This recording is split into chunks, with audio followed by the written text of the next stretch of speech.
हम डिस्कस करेंगे adrenal cortex को। पर उससे पहले जो लास्ट क्लास की एक कंटिन्यूटी थी उसको हम थोड़ा सा दोबारा से भी डिस्कस करेंगे। कौन से हार्मोन्स हैं जो ग्लूकोज मेटाबॉलिज्म में उनका रोल या किरदार होता है। Glucose metabolism of the glucose.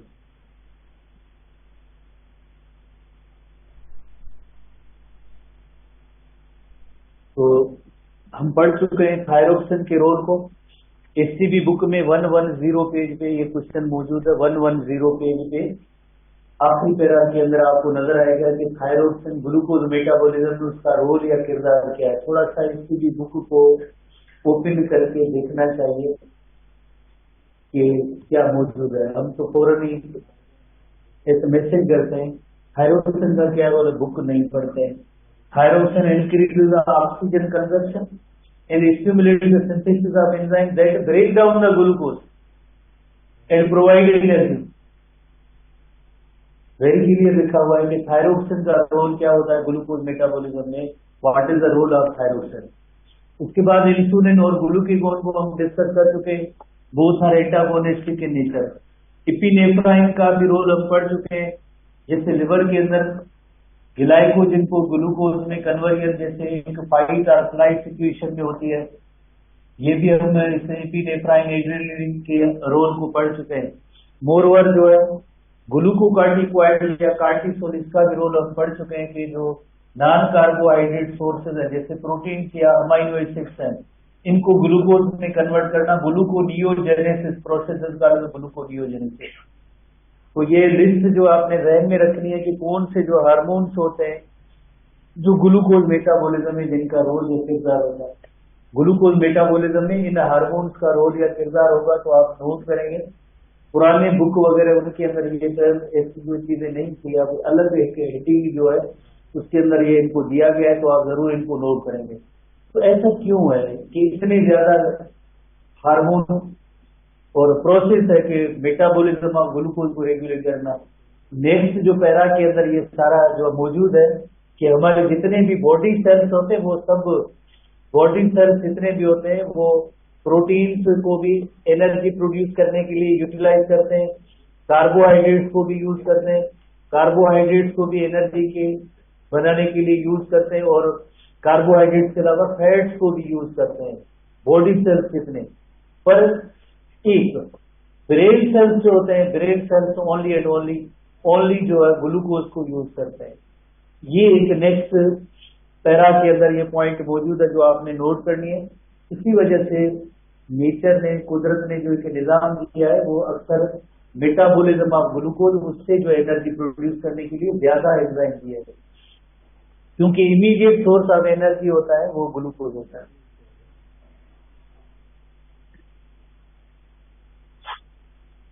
The immediate source of energy is the glucose, हम पढ़ चुके हैं।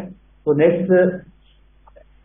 नेक्स्ट ये जो मौजूद है पॉइंट कि majority of the body cells carbohydrate, fats और प्रोटीन को यूटिलाइज करते हैं, majority of the body cells. पर ब्रेन सेल्स ऐसे हैं जो ओनली एंड ओनली जो है ग्लूकोज को यूज करते हैं फॉर देयर एनर्जी। बस की पॉइंट, मेन पॉइंट इसके अंदर है यही है। हालांकि पैरा जो है बहुत ही बड़ी है और स्टूडेंट जब सारी पैरा पढ़ते हैं ना, आधी एक पैरा पढ़ते हैं समझ में आती है, जब नेक्स्ट पैरा पढ़ते हैं तो पिछली पैरा जो भूल जाते हैं। ये एक इशू होता है। तो हमने कोशिश की है तो जरा इसको जो है सिंपल करके ताकि आपको थोड़ी सी चीजें वाज़ेह, क्लियर, अलग अलग करके आप समझें तो आसानी हो जाएगी। ठीक है ना। तो वेरी सिंपल है कि majority of the body cells carbohydrate, fats and protein पे एनर्जी के लिए डिपेंड करते हैं, पर brain cells only and only glucose को यूज करते हैं। तो स्पेशली हम जो डायबिटीज के हवाले से सीख रहे थे, डायबिटीज के हवाले से कि डायबिटीज के अंदर जो है ब्लड ग्लूकोज लेवल ज्यादा होती है, कभी कभार ब्लड ग्लूकोज लेवल ड्रॉप भी होती है, फॉल होती है। तो जाहिर है जब ब्लड ग्लूकोज लेवल कम हो जाए तो ब्रेन सेल्स को एनर्जी नहीं मिलती, और ब्रेन सेल्स कहां से अपनी एनर्जी लेते, ओनली एंड ओनली ग्लूकोज से। रिजल्ट क्या होती है, तो जाहिर है ब्रेन सेल्स रैपिडली स्टार्व का मतलब है इनको जो फूड या न्यूट्रिएंट नहीं मिलेंगे। जब ब्रेन सेल को फूड और न्यूट्रिएंट नहीं मिलेंगे तो रिजल्ट क्या होगा, रिजल्ट होगी अनकॉन्शियसनेस, जिसे आमतौर पे लेमेंस लैंग्वेज में कहते हैं चक्कर आ गए, बेहोश हो गए, गिर गए, unconsciousness and leading to the death, death का भी सबब हो सकता है।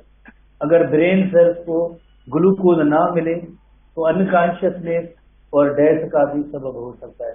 इसी रीजन की वजह से, जैसे देखें नेचर ने कितने हार्मोन रखे हैं जो ग्लूकोज मेटाबॉलिज्म में इन्वॉल्व है, जो इतने ज्यादा हार्मोन जो ग्लूकोज मेटाबॉलिज्म में इन्वॉल्व है, थायरोक्सिन से लेकर insulin, glucagon, epinephrine, glucocorticoid, because glucose metabolism में इन्वॉल्व है। होपफुली आपने इसको सीख लिया होगा कि ये कि वाई ऐसा क्यों है कि ग्लूकोज मेटाबॉलिज्म में इतने ज्यादा हार्मोन इन्वॉल्व है। अब नेक्स्ट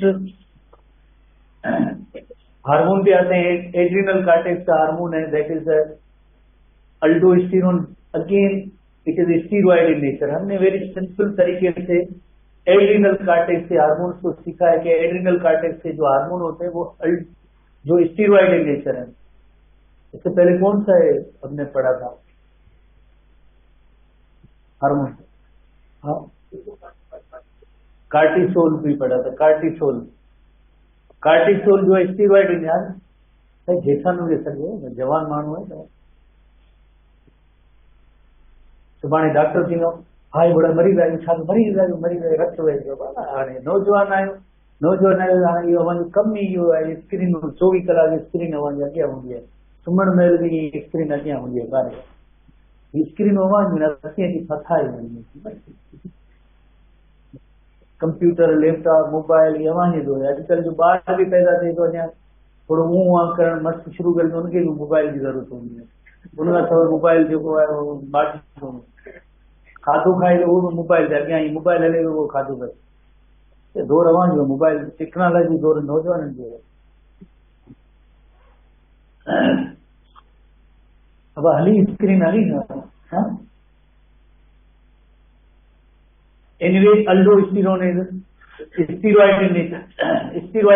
Aldosterone का एक ही काम, जैसे मेन नोट करेंगे, जैसे एक चैप्टर है जो हमारे पीएमसी के सिलेबस में तो नहीं है, किडनीज पे इसका जो इफेक्ट होता है, किडनीज पे जो ये इनकी टारगेट सेल्स होते हैं, और reabsorption of the sodium ion, sodium को रीअब्जॉर्ब करना, ये इनका काम होता है। जस्ट एक ही काम अल्डोस्टेरोन हार्मोन का काम होता है सोडियम की रीअब्जॉर्प्शन करना। किधर है इसका टारगेट, क्या है? किडनी। अल्टीमेटली क्या होगा? अल्टीमेटली सोडियम की रीअब्जॉर्प्शन से ये होगा रिटेंशन ऑफ वाटर होगी, या मोर जो वाटर जो बॉडी के अंदर रहेगा। दूसरे लफ्जों में हम कहेंगे डिहाइड्रेशन की कंडीशन को खत्म करने में भी एक इंपॉर्टेंट रोल होता है। डिहाइड्रेशन की कंडीशन को खत्म करने में भी इससे सोडियम का इंपॉर्टेंट रोल होता है। जो सोडियम की रीअब्जॉर्प्शन कौन करवाता है? एक हार्मोन है, दैट इज कॉल्ड अल्डोस्टेरोन हार्मोन। तो ये भी एक कार्टिकॉइड हार्मोन है, पर ये मिनरलो कार्टिकॉइड है। मिनरलो लफ्ज मिनरल से दिया गया क्योंकि कौन सा mineral regulate the mineral balance, mineral that is the sodium, mineral balance that is the sodium. तो मेन इसका फंक्शन जैसे है कि जैसे अभी हमने नोट किया कि किडनीज में सोडियम की रीअब्जॉर्प्शन, ये है प्राइमरी फंक्शन। ये होगा तो आगे क्या होगा? आगे रिटेंशन ऑफ वाटर होगी या कंजर्वेशन ऑफ वाटर होगी। जैसे अगर किसी इम्तिहान में अगर किसी के जो मोबाइल छीने जाए किसी एक ऐसे इम्तिहान में, तो रिजल्ट चेंज आएगा। तो रिजल्ट चेंज करने में तो उस मोबाइल जिसने छीना उसका भी कोई किरदार नहीं है। तो मेन फंक्शन जैसे क्या है? मेन फंक्शन है मोबाइल छीना, रिजल्ट चेंज हो गया। मेन फंक्शन क्या हुआ? मेन फंक्शन हुआ retention of sodium, reabsorption of sodium. बदले में क्या होगा? बदले में ये होगा, जैसे आपको पता है कि वाटर की रीअब्जॉर्प्शन होगी, वाटर रिटेन होगा, वाटर सेव होगा, वाटर कंजर्व होगा, डिहाइड्रेटिंग कंडीशन खत्म हो जाएगी। ठीक है ना? तो primary function of aldosterone is to stimulate the kidney to reabsorb the sodium from the urine, and it is needed to maintain the balance of the blood volume, blood pressure, water का amount, सबको regulate करने में इस अल्डोस्टेरोन hormone का किरदार है। और उस एक सिस्टम का नेम होता है रेनिन एंजियोटेंसिन सिस्टम, RAS, या उसे RAS भी कहते हैं, रेनिन एंजियोटेंसिन अल्डोस्टेरोन सिस्टम भी कहते हैं। तो वो किस तरह से ऑपरेट करेगा, हम उसके लिए एक इलस्ट्रेशन बनाते हैं, कोशिश करते हैं कि आसान तरीके के जरिए आपको ये थोड़ा सिखा लें ताकि आप याद कर लें कि रेनिन एंजियोटेंसिन सिस्टम क्या होता है। तो जब भी जैसे सबसे पहले जैसे आप लिवर पे आएंगे, लिवर के अंदर एक प्रोटीन प्रोड्यूस होगा ऐसी सिचुएशन में जिस प्रोटीन का नेम होता है एंजियोटेंसिनोजिन। एंजियोटेंसिनोजिन कौन प्रोड्यूस करेगा? Angiotensinogen is produced by liver. कब? जब जाहिर है बॉडी के अंदर ब्लड प्रेशर या ब्लड वॉल्यूम या वाटर की कंसंट्रेशन कम होती है। This angiotensinogen is converted into angiotensin 1। Angiotensinogen is converted into angiotensin 1। Angiotensin 1 ये भी प्रोटीन है। Angiotensinogen is converted into angiotensin 1 by the action of enzyme renin enzyme, RENIN, renin enzyme, and this renin enzyme is produced by kidneys. This renin enzyme is produced by kidneys. Kidneys एक enzyme produce करेंगे जिसका name होगा renin, जिसका काम होगा angiotensinogen को angiotensin 1 में convert करना। उसके बाद अगेन लंग्स के अंदर एक और एंजाइम होगा जिसका नेम होगा एंजियोटेंसिन कन्वर्टिंग एंजाइम, जो इसको एंजियोटेंसिन 1 को एंजियोटेंसिन 2 में कन्वर्ट करेगा। एंजियोटेंसिन 2, एंजियोटेंसिन 2, एंजियोटेंसिन 2 कौन कन्वर्ट करेगा? एंजाइम करेंगे जिसका नेम है angiotensin converting enzyme. Angiotensin converting enzyme है ये enzyme angiotensin converting enzyme is produced by lungs. तो यानी ये अमल जो होता है वो लंग्स के अंदर होगा। लंग्स के अंदर ये प्रोसेस होगा जिसके नतीजे में angiotensin 1 is converted into angiotensin 2 by the action of enzyme that is called angiotensin converting enzyme. This angiotensin converting enzyme is produced by lungs. अब ये जो सारे इफेक्ट्स आगे जो होने वो सब इस एंजियोटेंसिन 2 के। All the other effects are related to angiotensin 2। कितने इफेक्ट्स हैं एंजियोटेंसिन 2 के? जैसे सबसे पहले angiotensin 2 stimulates adrenal cortex. Stimulates adrenal cortex किसके लिए? ताकि ये अल्डोस्टेरोन हार्मोन प्रोड्यूस करे। और आपको पता है कि अल्डोस्टेरोन हार्मोन का मेन काम क्या है? Reabsorption of sodium. मेन या बेसिक या प्राइमरी काम है रीअब्जॉर्प्शन ऑफ सोडियम। जाहिर है जब सोडियम रीअब्जॉर्ब होगा तो बॉडी के अंदर वाटर जो कंजर्व होगा, रिटेन होगा या सेव होगा। एक इफेक्ट ये है। दूसरा इफेक्ट किसका? एंजियोटेंसिन 2 का इफेक्ट। एंजियोटेंसिन 2 है ब्लड वेसल्स को नैरो करेगा। ब्लड वेसल्स को नैरो करेगा जिसे हम कहेंगे वेसो कंस्ट्रिक्शन। वेसो constriction, वेसो constriction.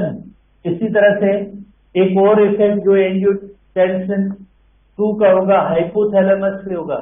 और हाइपोथैलेमस के अंदर आपको पता है थ्रिप्स सेंटर मौजूद हैं। थ्रिप्स सेंटर जो मौजूद है उनको स्टिमुलेट करेगा। थ्रिप्स सेंटर को स्टिमुलेट करने से क्या होगा?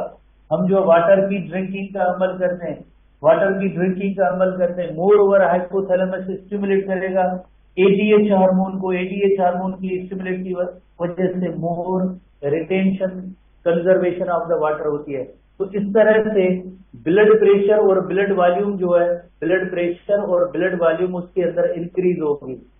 ब्लड प्रेशर या ब्लड वॉल्यूम के अंदर इस तरह से इंक्रीज होगी। 3 ऐसे तरीके होते हैं जिनके जरिए ब्लड प्रेशर और ब्लड वॉल्यूम के अंदर इंक्रीज होगी। और ये पूरा सिस्टम जो होता है उसे हम कहते हैं renin angiotensin system. Renin angiotensin system, renin angiotensin system, renin angiotensin system short form में जिसे RAS कहते हैं, रेनिन एंजियोटेंसिन सिस्टम, जिसे रेनिन एंजियोटेंसिन अल्डोस्टेरोन सिस्टम भी कहते हैं, RAS भी कहते हैं, रेनिन एंजियोटेंसिन अल्डोस्टेरोन सिस्टम कहते हैं।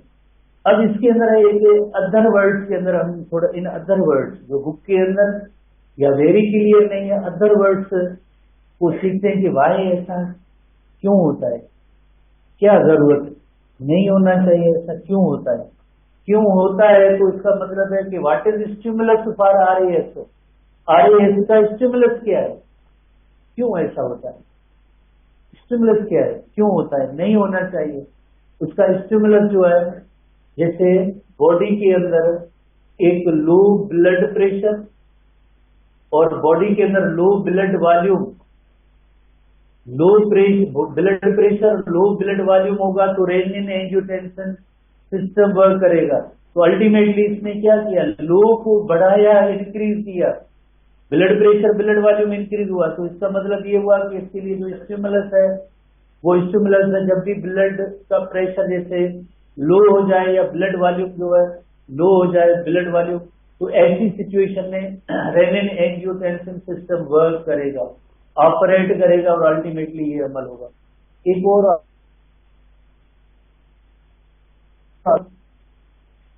एक और जो है स्टिमुलस है, बॉडी के अंदर डिहाइड्रेशन की कंडीशन जब भी होती है, डिहाइड्रेशन की कंडीशन जब भी होती है, तो ऐसी सिचुएशन के अंदर जो रेनिन एंजियोटेंसिन सिस्टम वर्क करता है। सिंपली हम ये कहेंगे जब बॉडी के टिश्यूज के अंदर वाटर की जो लेवल है कम हो जाती है, डिहाइड्रेशन की सिचुएशन डेवलप होती है, तो फौरन जो कुदरत ने एक ऐसा निजाम रखा है, रेनिन एंजियोटेंसिन सिस्टम के जरिए ये सारा क्या हो जाएगा, ब्लड प्रेशर लो हो गया था वो अब इंक्रीज हो जाएगा, ब्लड वॉल्यूम जो पहले लो हो गया था अब इंक्रीज हो जाएगा, डिहाइड्रेटिंग कंडीशन खत्म हो जाएगी। कैसे खत्म होगी, जैसे हम एक तो थ्रिस्ट सेंटर स्टिमुलेट हो रहे हैं, पानी के 2-3 गिलास पी लेंगे और एडीएच की भी रिलीज हो जाएगी, एडीएच की रिलीज हो जाएगी तो यकीनन रिटेंशन ऑफ वाटर हो जाएगी। तो ये कुदरत का एक ऐसा निजाम रखा हुआ है जिसे कहते हैं रेनिन एंजियोटेंसिन सिस्टम, RAS। तो इसमें सीरीज ऑफ इवेंट्स है, जरा इनको आप नोट करेंगे। अक्सर उसमें एक कंफ्यूजन होती है वर्ड्स में, जैसे एंजियोटेंसिन और जिन, एंजियोटेंसिन 1, एंजियोटेंसिन 2, जादू आखिर में सब इसे एंजियोटेंसिन 2 का है। जादू जो आखिर में ये तीनों काम जो एंजियोटेंसिन 2 कराता है, ठीक है ना। पहले तो वो ठीक है ना, लफ्ज को न ठीक है ना, और वही सेम चीजें हमारे एसटीबी बुक में मेंशन है, बट पैरा की सूरत में, आसान तरीके के जरिए नहीं है। पैरा में हम कोशिश करते हैं इसी को सीख लेते हैं। Renin angiotensin अल्डोस्टेरोन system, A for अल्डोस्टेरोन system during low blood sodium level. तो देखिए ये था स्टिमुलस था, ब्लड सोडियम लेवल लो हो गई तो जाहिर वाटर रिटेन नहीं हो सकता, वाटर रिटेन नहीं हो सकता तो blood volume come, blood pressure. The kidneys secrete an enzyme called the renin. Carefully, गौर से देखेंगे, बिकॉज RENN एक कोई अलग चीज है, वो भी है बायोलॉजिकल टर्म में। REN जो है, REN सिंगल एन जो है, ये किडनी का एंजाइम है which converts the plasma protein जिसका नेम है एंजियोटेंसिन और जिन is converted into angiotensin 1। The latter is converted into angiotensin 2। Latter का मतलब खत नहीं कि ये angiotensin 1 is converted into angiotensin 2, angiotensin 1 is converted into angiotensin 2 in the lungs. इसकी मदद से एक एंजाइम है जिसका नेम है angiotensin converting enzyme produced by lungs. Then which का मतलब है एंजियोटेंसिन 2। एंजियोटेंसिन 2 आगे क्या करेगा, इसे स्टिमुलेट एड्रिनल कार्टेक्स। किसके लिए, उसे एड्रिनल कार्टेक्स को कहेगा कि आप अल्डोस्टेरोन हार्मोन प्रोड्यूस करें, और this system is called renin angiotensin अल्डोस्टेरोन system या सिंपली रेनिन एंजियोटेंसिन सिस्टम। तो इसकी जो 3 इफेक्ट्स है वो तीनों इफेक्ट्स जो है एंजियोटेंसिन 2 के है। एंजियोटेंसिन 2 एड्रिनल कार्टेक्स को स्टिमुलेट करेगा अल्डोस्टेरोन के लिए, एंजियोटेंसिन 2 वेसोकंस्ट्रिक्शन के लिए स्टिमुलेट करेगा,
आवाज न तो अजे वठूं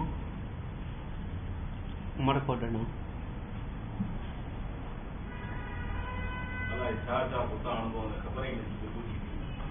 पाणी न पाण बंदि थिया आवाज वो स्क्रीन जो तू नड़ी करे छा हुनजे करे कई अखर ॻाल्हि न थींदा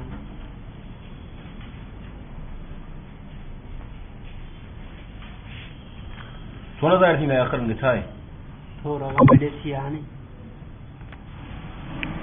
हेडफोन तो विझो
टेक्निकल इश्यूज में असांखे वेठे हुनखे कॉल करो हू असांखे ॿुधायो या पाण ई करेक्ट करे ॾींदा ही फोन अहिड़नि मसइलनि लाइ अटेंड करण असांजी वसी ॻाल्हि ई कोन हूंदी आहे असां नथा अटेंड करे सघूं थोरो सम्झो बजाए असांखे फोन करण ते टेक्निकल टीम खे फोन कंदा रहो त आवाज़ कोन थो अचे ही मसइलो आहे स्क्रीन बुलर आहे ही आहे फलाणो आहे हू सम्झाईंदा हू सभु हिते वेठा आहिनि वॾा एक्सपर्ट जादूगर आहिनि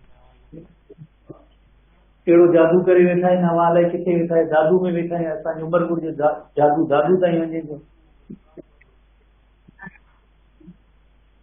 जादूगर आहिनि न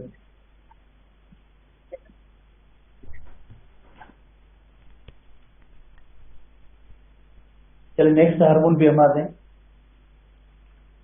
एंड्रोजन तो very simple androgen hormone again steroid in nature more over हम पहले ही पढ़ चुके हैं कि एड्रीनल कार्टेज पे हार्मोन्स जो होते हैं उनकी chemical nature steroid in nature होती है और आपको ये भी मालूम है कि एंड्रोजन एक होते हैं गोनेड्स वाले एंड्रोजन पर ये कौन सा एंड्रोजन है ये है एड्रीनल एंड्रोजन है this androgen is adrenal androgen testis भी एक एंड्रोजन हार्मोन या टेस्टोस्टेरोन प्रोड्यूस करता है ये भी एंड्रोजन की कैटेगरी में इस हार्मोन को भी एंड्रोजन कहेंगे बट ये गोनेडल एंड्रोजन है ये गोनेडल है गोनेड का जो एंड्रोजन है उसे हम कहेंगे टेस्टोस्टेरोन ये जो एंड्रोजन है ये जो है एड्रीनल एंड्रोजन है जो दोनों सेक्सेस के अंदर प्रोड्यूस होता है दोनों जेंडर के अंदर प्रोड्यूस होता है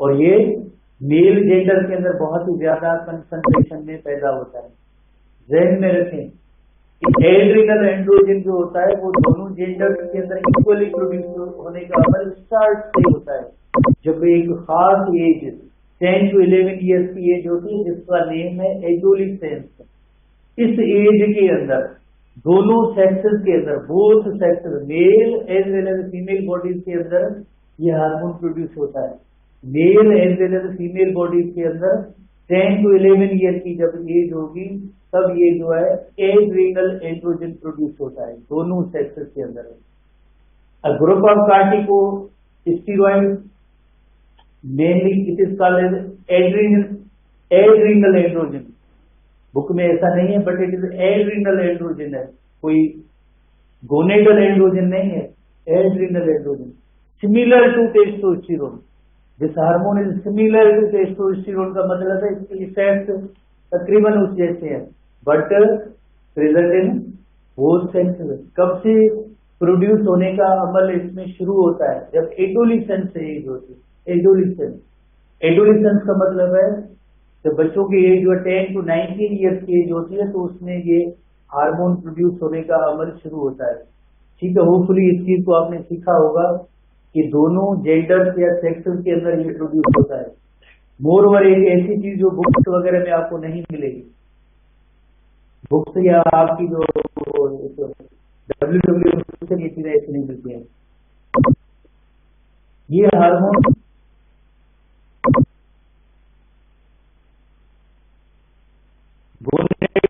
टेस्टोस्टेरोन हार्मोन प्रोड्यूस होता है जो सेकेंडरी सेक्सुअल कैरेक्टरिस्टिक को मेंटेन कराता है। फीमेल गोनेड्स है वो ईस्ट्रोजन हार्मोन प्रोड्यूस करते हैं, वो भी सेकेंडरी सेक्सुअल कैरेक्टरिस्टिक को मेंटेन कराते हैं, पर उनसे पहले ये एड्रिनल एंड्रोजन प्रोड्यूस होता है। क्या निशानियां होंगी जब एड्रिनल एंड्रोजन प्रोड्यूस हो रहा होता है? तो बॉडी के सर्टेन पार्ट से हेयर्स के निकलने का अमल शुरू हो जाता है, मेल्स में एज वेल एज फीमेल्स के अंदर। जैसे आर्मपिट्स के अंदर जो मेल होगा तो मोस्ट चीजें बियर्ड जो अपीयर होंगी, प्यूबिक हेयर्स जो अपीयर हो जाते हैं, तो ये एक निशानियां होती है कि एड्रिनल एंड्रोजन जो है दोनों सेक्सेस के अंदर जो है काम कर रहा है, दोनों से। और वो गोनेडल जो हार्मोन्स होते हैं, जो मेल फीमेल हार्मोन, उनसे पहले ये रिलीज होते हैं। तो during adolescence 10 to 19 year level of androgen increase in both male and female, promote secondary sex characteristic in human male. Human male होता है तो उसके अंदर ज्यादा जैसे सेकेंडरी सेक्स कैरेक्टरिस्टिक नजर आ जाते हैं, जैसे दाढ़ी भी नजर आ जाती है, मूछें भी नजर आ जाते हैं, आर्मपिट से हेयर है, प्यूबिक हेयर, इस तरह से जो है ये चीजें जो होती है वो मेल्स के अंदर प्रोमिनेंटली नजर आ जाती है। फीमेल्स के अंदर भी जैसे सर्टेन एरिया में तो हेयर्स डेवलप होते हैं, पर कभी कभार एक ऐसी सिचुएशन जो फीमेल्स के अंदर अगर ये ज्यादा हार्मोन प्रोड्यूस हुआ, कौन सा एड्रिनल एंड्रोजन अगर ज्यादा प्रोड्यूस हुआ तो उनकी दाढ़ी और मूछें जो है उनकी थोड़ी थोड़ी से निकल के आएंगी, दाढ़ी वाले बाल जो है ये भी आएंगे, मूछें जो है ये भी निकल के आएंगी। उनका वॉइस आवाज जो होगा वो थोड़ा सा भारी होगा जैसे मर्दों का आवाज।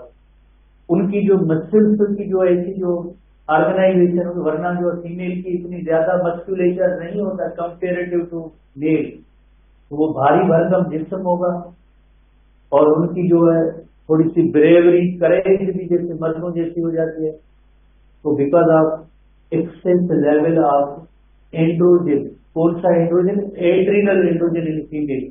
सर्टेन फीमेल्स में होता है, सबके अंदर नहीं। तो अगर वो ज्यादा लेवल होगी तो ये निशानी जाहिर होती है। अदरवाइज जैसे नॉर्मल लेवल के अंदर ये जैसे बॉडी हेयर्स सर्टेन एरियाज के अंदर जो निकलते हैं because of in adrenal androgen की वजह से होती है। एक सिचुएशन है, कंडीशन है, बुक में तो नहीं, बट जैसे फॉर एग्जाम्पल ये नॉर्मल फीमेल है तो उसकी जो है ये बियर्ड के हेयर, जैसे ये बियर्ड के हेयर्स अपीयर हो जाएंगे, या जो नॉर्मल फीमेल की कंपेरेटिवली जो है मूछें जो उसमें जरा थोड़ी सी ज्यादा आ जाएगी because of excessive adrenal androgen की वजह से। जिसके अंदर एक कंडीशन होती है उसके जिसे कहते हैं हिर्सुटिज्म कहते हैं। हिर्सुटिज्म में excess hairs mostly around mouth and chin जो है उस कंडीशन, जस्ट इतनी कंडीशन को कहेंगे हिर्सुटिज्म। दूसरी एक कंडीशन होती है विरिलाइजेशन या मेस्क्यूलिनाइजेशन। बिकॉज जो पुराना HTV बुक था जिन्होंने पढ़ा है अच्छे स्टूडेंट, तो उससे कहते हैं मेस्क्यूलिनाइजेशन कहते हैं। मेस्क्यूलिनाइजेशन जो है फीमेल के अंदर hairs, baldness, acne, deepening of the voice, increase musculature, इसे कहते हैं विरिलाइजेशन और मेस्क्यूलिनाइजेशन। ये भी इफेक्ट होता है over production of adrenal androgen in female. ठीक है, ये अब इस वक्त नए बुक के अंदर ऐसी टर्म्स नहीं है, बट ये ऐसे होता है कि अगर एक्सेसिव प्रोडक्शन होगी तो ये सिचुएशन ऐसे डेवलप हो सकती है। अब हम नेक्स्ट एंडोक्राइन ग्लैंड पे आते हैं। Next endocrine gland that is the gonads. You know very well, gonads के दो किस्म के गोनेड्स होते हैं। जो मेल गोनेड होते हैं जिन्हें हम कहते हैं टेस्टिस कहते हैं, और टेस्टिस जो होते हैं मेल हार्मोन। हम पढ़ रहे हैं, हार्मोन पढ़ रहे हैं, तो मेल हार्मोन का नेम होता है टेस्टोस्टेरोन। इसी तरह से जो फीमेल गोनेड्स होते हैं, female gonads are called ovaries, बहुत ही सिंपल सा टर्म है, आप तो एक्सपर्ट है। तो फीमेल गोनेड्स इन्हें ओवरीज कहते हैं, और ओवरीज में से दो हार्मोन प्रोड्यूस होते हैं, ईस्ट्रोजन और प्रोजेस्टेरोन हार्मोन। तो हमारे बुक के अंदर लिखा हुआ कि 3 मेजर कैटेगरीज, आप कहेंगे 3 तो ना तो टेस्टिस में 3 हार्मोन है और ना जैसे ओवरीज 3 हार्मोन प्रोड्यूस करते हैं। 3 हार्मोन कहां से? 3 हार्मोन का मतलब नंबर 1, नंबर 2, नंबर 3। तो दोनों गोनेड्स की बात हो रही है, और गोनेड्स के जो हार्मोन्स होते हैं again very simple, steroid in nature होते हैं। गोनेड्स के जो हार्मोन्स होते हैं वो स्टीरॉयड इन नेचर होते हैं, स्टीरॉयड इन नेचर है। आई थिंक हमने जो तकरीबन हर एंडोक्राइन ग्लैंड की जो केमिकल नेचर है पढ़ ली है, आपको याद भी अब हो गई होगी। तो 3 हार्मोन्स हैं, पर जैसे एक पॉइंट पुरानी बुक में नहीं, इस वक्त आप नोट करेंगे, found in both sexes.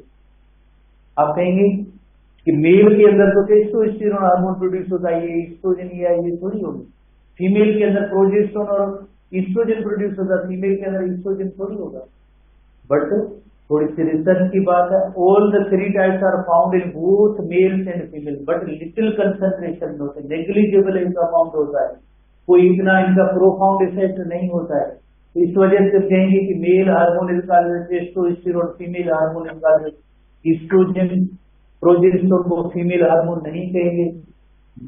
Female hormone oestrogen, दोनों सेक्स या जेंडर के अंदर ये तीनों हार्मोन प्रोड्यूस होते हैं, पर ज्यादा जैसे आपको पता है टेस्टिस के अंदर जो है जो male hormone testosterone hormone produce होता है। तो टेस्टिस जो you know very well male gonads हैं जिनके दोनों काम है, जैसे हम एक फंक्शन आगे रिप्रोडक्टिव सिस्टम में पढ़ेंगे। टेस्टिस का काम होता है मेल गैमेटा स्पर्म की प्रोडक्शन है, और टेस्टिस का काम है मेल सेक्स हार्मोन या टेस्टोस्टेरोन भी प्रोड्यूस करना। दोनों काम जो है इस मेल गोनेड टेस्टिस के हैं। तो सीरीज क्या है, थोड़ी सी सीरीज अगर आपको याद हो हार्मोन्स के हवाले से, सीरीज याद है या नहीं, भूल गए? हाइपोथैलेमस से स्टार्ट करें। हाइपोथैलेमस में से कौन सा हार्मोन प्रोड्यूस होगा? GnRH, gonadotropin releasing hormone. GnRH किसको स्टिमुलेट करेगा? एंटीरियर पिट्यूटरी ग्लैंड को। एंटीरियर पिट्यूटरी ग्लैंड को, एंटीरियर पिट्यूटरी ग्लैंड बदले में क्या प्रोड्यूस करेगी? बदले में FSH and LH hormone, FSH और LH हार्मोन। FSH और LH हार्मोन है, ये किसको स्टिमुलेट करेंगे? गोनेड्स को। ये जैसे इधर हम लिखते हैं टेस्टिस लिखते हैं, फॉर एग्जाम्पल फिलहाल जो टेस्टिस लिखते हैं, टेस्टिस का इफेक्ट क्या होगा? अब इससे जो FSH का इफेक्ट ये होगा, FSH का क्या इफेक्ट? FSH अगर टेस्टिस पे टेस्टिस को स्टिमुलेट करेंगे तो क्या होगा? गैमीट्स प्रोड्यूस होंगे, स्पर्म्स प्रोड्यूस करेंगे। स्पर्म्स कौन प्रोड्यूस करेंगे? Sertoli cells. सर्टोली सेल्स आगे हम पढ़ेंगे, सर्टोली सेल्स के इफेक्ट के नतीजे में स्पर्म्स प्रोड्यूस होंगे। इसी तरह से LH का इफेक्ट, टेस्टिस पे LH का इफेक्ट क्या होगा? लेडिग सेल्स होते हैं, इंटरस्टिशियल सेल्स होते हैं, लेडिग सेल्स। लेडिग सेल्स जो है क्या प्रोड्यूस करेंगे? टेस्टोस्टेरोन हार्मोन प्रोड्यूस करेंगे। तो आगे जो 2 पैरा मौजूद है उसके अंदर यही पॉइंट है, जैसे एक इलस्ट्रेशन के जरिए आप इसको याद कर सकते हैं, नोट कर सकते हैं। हाइपोथैलेमस से GnRH, एंटीरियर पिट्यूटरी ग्लैंड में से FSH और LH प्रोड्यूस होगा। FSH और LH जो है मेल गोनेड टेस्टिस पे इफेक्ट होगा। टेस्टिस के जो है सर्टोली सेल्स को स्टिमुलेट करेंगे for the sperm production. Testis की लेडिग सेल्स जो इंटरस्टिशियल सेल्स है, लेडिग सेल्स जो इंटरस्टिशियल सेल्स है, इंटरस्टिशियल एक जनरल टर्म है, कोई सेल अलग नहीं है, इंटरस्टिशियल सेल्स है। इंटरस्टिशियल सेल्स है जो स्पेसेस के दरमियान होते हैं। लेडिग सेल्स से प्रोड्यूस टेस्टोस्टेरोन। बस इतना ही काम है, छोटा सा, इसी इलस्ट्रेशन से आप याद कर सकते हैं। बाकी एक बार आप थोड़ा बुक की रीडिंग कर लेंगे तो समझ में आ जाएगा। कल हम जो है ओवर इसको करें।